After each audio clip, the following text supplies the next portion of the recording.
The bravest hero in the Jurassic Park franchise is a character who was largely forgotten immediately after his death. The Jurassic Park franchise has seen its fair share of heroic characters who have helped others survive encounters with the deadly dinosaurs. Alan Grant made for a grounded hero to the young kids in the first Jurassic Park, while Owen Grady was a more cliché action hero in the Jurassic World movies. Now the characters of Jurassic World Rebirth will add more heroes to the franchise, including Zora Bennett and Duncan Kincaid. However, there is one character who performed the most heroic act in the entire Jurassic Park franchise, and yet never gets the credit that he deserves.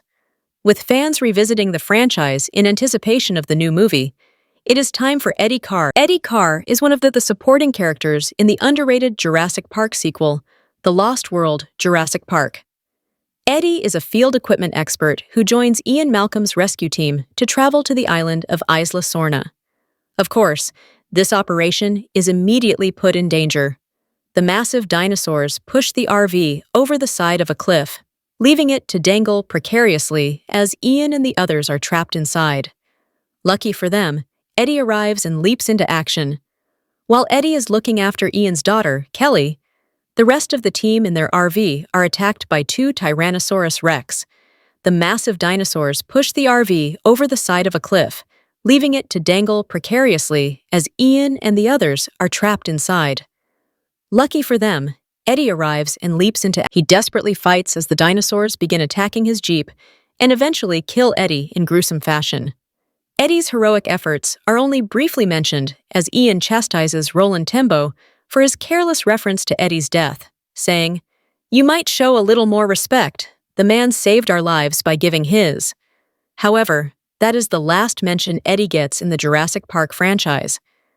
Adding to the unfairness of Eddie Carr's demise, his heroics only lead to him having one of the most gruesome deaths in the Jurassic Park franchise. Despite a valiant effort, one of the T-Rex grabs Eddie's leg, then tosses him in the air so the other can catch him.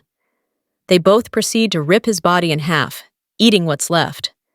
It is a graphic end for such a heroic character and one that sticks with audiences. However, while the Jurassic Park movies are pretty good at thrilling audiences without being too gory, there are some brutal death scenes in these movies that even compete with Eddie's end.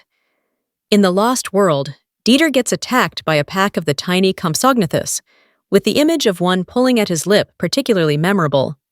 While we don't see his actual death, we get the gruesome description from Roland, reporting they only found the parts they didn't like. However, the most infamous death in the Jurassic Park franchise was that of Zara in Jurassic World. A fairly innocent assistant, Zara is subjected to a prolonged end. She is first snatched by a pteranodon, dropped, caught by another one, dropped again in the park pool, grabbed by another pteranodon, only to be eaten by the Mosasaurus.